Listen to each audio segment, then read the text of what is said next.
Welcome to Telugu education tips YouTube channel. Friends, ఇవాళ వీడియోలో నేను మీతో డిస్కస్ చేయబోతున్న టాపిక్ ఏంటంటే ఏపీ పాలిసెట్ 2025కి సంబంధించి పాలిసెట్ రిజల్ట్స్ అంటే మనకు ర్యాంక్ కార్డ్స్ అనేవి రిలీజ్ అవుతాయి కదా. ర్యాంక్ కార్డ్స్ చూడడానికి ఏ విధంగా ఉంటుంది, అందులో ఇన్ఫర్మేషన్ అనేది ఎలా ఉంటుంది అన్నది మనం వీడియోలో అయితే తెలుసుకోవడానికి అయితే ట్రై చేద్దాం. కాబట్టి వీడియో అనేది ఇంట్రెస్టింగ్గా యూస్ఫుల్గా ఉంటుంది, పూర్తిగా చూడడానికి అయితే ట్రై చేయండి.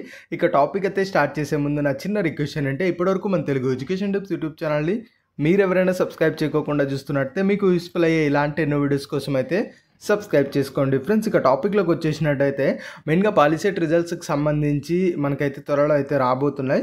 దీని రిలేటెడ్గా రిజల్ట్స్ అంటే మనకు ర్యాంక్ కార్డ్ అయితే వస్తుంది. అందులో మనకు ఏ సబ్జెక్ట్లో ఎన్ని మార్క్స్ వచ్చాయి, ఎంత ర్యాంక్ వచ్చిందన్న డీటెయిల్స్ అయితే ఉంటాయి. అది మీరు ఇప్పుడు స్క్రీన్ పైన అయితే గమనించవచ్చు. పాలిసెట్ ర్యాంక్ కార్డ్ అన్నది చూడడానికి ఈ విధంగా అయితే ఉంటుందన్నమాట. ఇక్కడ జస్ట్ ఏంటి అంటే మనకు ఇయర్స్, హాల్ టికెట్ నెంబరు, దాంతోపాటు నేము, ఇవన్నీ కూడా మనకు చేంజ్ అనేది అవుతాయి. ఇందులో క్లియర్గా గమనించినట్టయితే ఇక్కడ మీరు ఏదైతే అప్లై చేసినప్పుడు అప్లికేషన్ నెంబర్ ఉంటుందో అది ఉంటుంది. అట్ ద సేమ్ టైం మనకు ఏదైతే పాలిసెట్ హాల్ టికెట్ నెంబర్ ఉంటుంది, మీ యొక్క నేమ్ ఉంటుంది, అలానే మీ యొక్క ఏదైతే ఎగ్జామ్కి సంబంధించి ఎప్పుడు అటెంప్ట్ చేశారు అంటే 30 ఏప్రిల్ కదా, ఆ యొక్క డేట్ అయితే ఉంటుంది. ఆ తర్వాత ఇక్కడ మీరు గమనించినట్టయితే మ్యాథమెటిక్స్లో ఎన్ని మార్క్స్ వచ్చాయి, ఫిజిక్స్లో ఎన్ని వచ్చాయి, కెమిస్ట్రీలో ఎన్ని వచ్చాయి అన్న ఇన్ఫర్మేషన్ ఇక్కడ అయితే ఉంటుంది.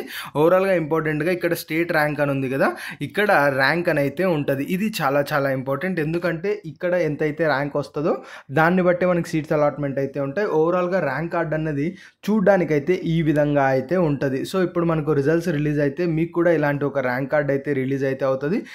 ఇలా మనకు ఈ ఇన్ఫర్మేషన్ అనేది ఈ ర్యాంక్ కార్డులో ఉంటుంది. ఫర్దర్గా మీరు కౌన్సిలింగ్కి వెళ్ళేటప్పుడు ఈ ర్యాంక్ కార్డ్ అనేది ఖచ్చితంగా మీరు తీసుకెళ్లాల్సి ఉంటుంది. కాబట్టి రిజల్ట్స్ రిలీజ్ అవ్వగానే ఎలా చూసుకోవాలన్నది కూడా మనం అయితే వీడియోలో అయితే తెలుసుకుందాం. బట్ ఇలా మనకు ర్యాంక్ కార్డ్ అయితే చూడడానికి ఈ విధంగా అయితే ఉంటుంది. ఫ్రెండ్స్, ఒక చిన్న ఇన్ఫర్మేషన్ ఏంటంటే డిస్క్రిప్షన్లో మన వ్లాగ్ ఛానల్ రిలేటెడ్గా లింక్ అయితే ఉంది. ఎవరైనా ఇంట్రెస్ట్ ఉండి ఫాలో అవ్వాలనుకుంటే ఫాలో అయితే అవ్వండి. At the same time Telegram and WhatsApp channels కూడా ఉన్నాయి. అందులో నేను ఇందాక చూపించిన ఇమేజ్ అనేది నేనైతే పోస్ట్ చేస్తాను. అప్పుడు మీకు ఈజీగా రెఫరెన్స్గా అయితే ఉంటుంది. కాబట్టి ఎవరైనా ఇంట్రెస్ట్ ఉండి జాయిన్ అవ్వాలనుకుంటే జాయిన్ అయితే అవ్వచ్చు. ఇది ఫ్రెండ్స్ మెయిన్గా వీడియోలో తెలుసుకున్నది. వీడియో నచ్చినట్లయితే లైక్ చేయండి. మరి ముఖ్యంగా మన తెలుగు ఎడ్యుకేషన్ టిప్స్ యూట్యూబ్ ఛానల్ని మీరు ఎవరైనా సబ్స్క్రైబ్ చేయకుండా చూస్తున్నట్లయితే మీకు యూస్ఫుల్ అయ్యే ఇలాంటి ఎన్నో వీడియోస్ కోసం అయితే సబ్స్క్రైబ్ చేసుకోండి.